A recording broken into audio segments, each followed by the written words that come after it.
بسم اللہ الرحمن الرحیم۔ علماء خیر اور علماء سوء، منتخب حدیثیں۔ عن الاحوص بن حکیم عن ابیہ قال سأل رجل النبی صلی اللہ علیہ وسلم عن الشر فقال لا تسألونی عن الشر وسلونی عن الخیر یقولها ثلاثا ثم قال الا ان شر الشر شرار العلماء وان خیر الخیر خیار العلماء، رواہ الدارمی۔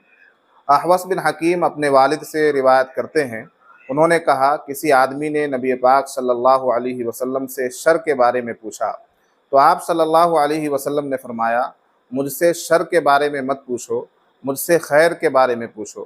آپ نے 3 مرتبہ ایسا فرمایا۔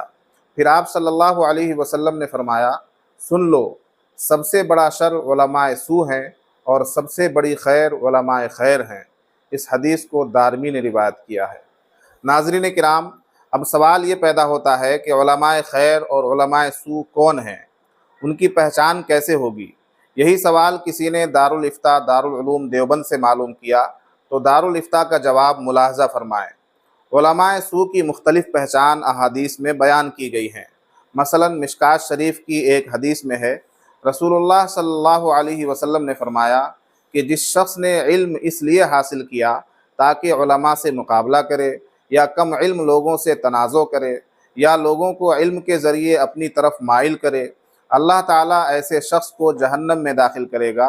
دوسری روایت میں ہے، جس شخص نے اس علم کو جو اللہ کی خوشنودی حاصل کرنے کے لیے سیکھا جاتا ہے صرف اس لیے سیکھا تاکہ اس کے ذریعے محض دنیا کمائے، ایسا شخص جنت کی خوشبو بھی نہ پائے گا۔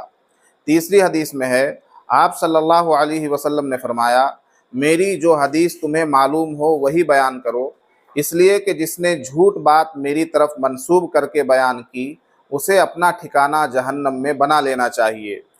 چوتھی حدیث میں دارالافتاء نے وہی حدیث ذکر کی ہے جو شروع میں پیش کی گئی کہ ایک شخص نے رسول اللہ صلی اللہ علیہ وسلم سے شر کے بارے میں سوال کیا تو آپ صلی اللہ علیہ وسلم نے ارشاد فرمایا کہ مجھ سے شر کے بارے میں سوال مت کرو بلکہ خیر کے بارے میں سوال کرو۔ پھر آپ صلی اللہ علیہ وسلم نے ارشاد فرمایا شر میں بدتر شر علماء سوء کا شر ہے اور تمام بھلائیوں میں اعلیٰ درجے کی بھلائی علماء کا خیر ہے۔ اس حدیث کی روشنی میں یقینی طور پر یہ بات معلوم ہوئی کہ آدمی کو شر کے بارے میں سوال نہیں کرنا چاہیے بلکہ خیر کے بارے میں سوال کرنا چاہیے۔ لہٰذا عام لوگوں کو بھی علماء شر کی علامات کے بجائے علماء حق کی پہچان معلوم کرنی چاہیے، کیونکہ اسی سے ان کا دینی اور دنیاوی فائدہ وابستہ ہے۔ عوام الناس اگر علماء حق کو علامات کے ذریعے پہچان کر ان سے مربوط اور منسلک رہیں گے تو اس سے ان کو دین اور دنیا کا فائدہ حاصل ہوگا۔ علماء سوء کی علامات اگر معلوم بھی ہو گئیں تو اس کا انطباق کرنا کہ کون سا عالم علماء سوء کی فہرست میں آتا ہے اور کون علماء خیر کی، تو یہ آسان کام نہیں ہے اور نہ یہ ہر شخص کے بس کی بات ہے، بلکہ یہ علماء متبحرین کا کام ہے۔ اور اگر علامات سے اندازہ لگا کر آپ نے کسی کو عالم سوء سمجھ لیا اور اس سے بدگمان ہو گئے تو اس میں بھی آپ کے لیے خطرہ ہے کہ اگر وہ اللہ کے نزدیک ایسا نہ ہوا جیسا آپ سمجھ رہے ہیں تو پھر آپ کے دین و ایمان کے لیے سخت مہلک ثابت ہوگا۔